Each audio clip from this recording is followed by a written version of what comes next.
ತನ್ನದೇ ಅಂಶ ಎಂದು ಶನಿದೇವ ಪ್ರೀತಿಸುವ ಏಕೈಕ ರಾಶಿ ಇದು. ಇವರು ಮಹಾ ತಪ್ಪೆಸಗಿದರೂ ಕ್ಷಮಿಸಿ ಜನ್ಮ ಜನ್ಮಕ್ಕೂ ಕರ್ಮ ಕಾಡದಂತೆ ಬೆಳಕಾಗಿ ಕಾಯುವನು. ಶನಿದೇವನನ್ನು ನ್ಯಾಯದ ದೇವರು ಎಂದು ಕರೆಯಲಾಗುತ್ತದೆ. ಏಕೆಂದರೆ ಶನಿ ವ್ಯಕ್ತಿಗಳು ಮಾಡುವ ಕರ್ಮಗಳ ಆಧಾರದ ಮೇಲೆ ಫಲಿತಾಂಶಗಳನ್ನು ನೀಡುತ್ತಾರೆ. ಜೀವನದಲ್ಲಿ ಯಾವುದೇ ಕೆಟ್ಟ ಕೆಲಸಗಳನ್ನು ಮಾಡಿದರೆ ಶನಿದೇವನು ಸಹ ಅನೇಕ ರೀತಿಯ ದುಷ್ಪರಿಣಾಮಗಳನ್ನು ಉಂಟು ಮಾಡುತ್ತಾನೆ. ಹಾಗೆಯೇ ಒಳ್ಳೆಯ ಕೆಲಸಗಳನ್ನು ಮಾಡಿದರೆ ಅನೇಕ ಪ್ರಯೋಜನಗಳು ಸಿಗುತ್ತವೆ ಎಂದು ಹೇಳಲಾಗುತ್ತದೆ. ಇನ್ನು ಶನಿ ಗ್ರಹಕ್ಕೆ ನಿಕಟ ಸಂಬಂಧ ಹೊಂದಿರುವ ರಾಶಿಗಳು ಸಹ ಇವೆ ಎಂದು ಜ್ಯೋತಿಷ್ಯ ಹೇಳುತ್ತದೆ.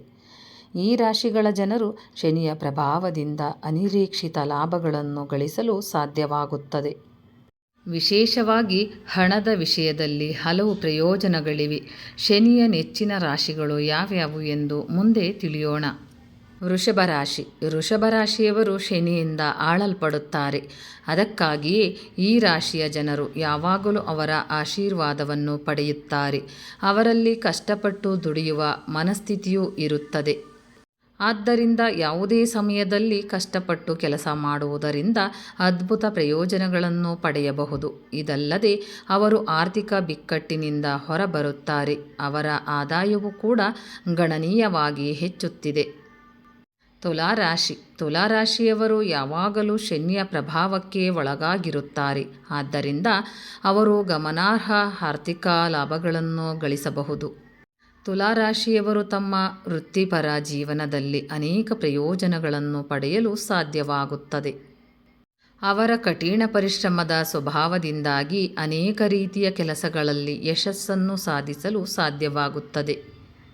ಮಕರ ರಾಶಿ. ಮಕರ ರಾಶಿಯನ್ನು ಶನಿಯು ಆಳುತ್ತಾನೆ. ಅದಕ್ಕಾಗಿಯೇ ಈ ರಾಶಿಯ ಜನರು ಶನಿಯ ಪ್ರಭಾವದಿಂದಾಗಿ ಯಾವಾಗಲೂ ಶಿಸ್ತುಬದ್ಧರಾಗಿರುತ್ತಾರೆ. ಜ್ಯೋತಿಷಿಗಳು ಸಹ ಇವರನ್ನು ಅದೃಷ್ಟವಂತರು ಎಂದು ಹೇಳುತ್ತಾರೆ.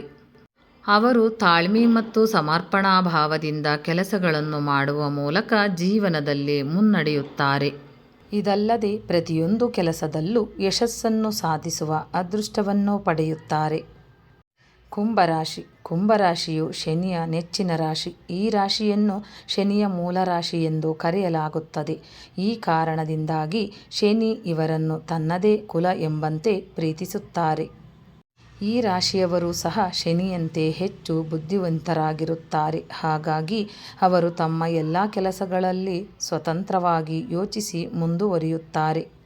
ಅವರಿಗೆ ಯಾವಾಗಲೂ ಶನಿದೇವರ ಆಶೀರ್ವಾದ ಸಿಗುತ್ತದೆ ಮತ್ತು ಅವರು ಯಶಸ್ಸನ್ನು ಸಾಧಿಸುವ ಅದೃಷ್ಟವಂತರಾಗಿರುತ್ತಾರೆ. ಸ್ನೇಹಿತರೆ, ಈ ಮಾಹಿತಿ ನಿಮಗೆ ಇಷ್ಟವಾಗಿದ್ದಲ್ಲಿ ಇನ್ನೂ ಹೆಚ್ಚಿನ ಮಾಹಿತಿಗಾಗಿ ಲೈಕ್ ಮಾಡಿ, ಶೇರ್ ಮಾಡಿ, ಚಾನಲ್ಗೆ ಸಬ್ಸ್ಕ್ರೈಬ್ ಮಾಡಿ. ಧನ್ಯವಾದಗಳು.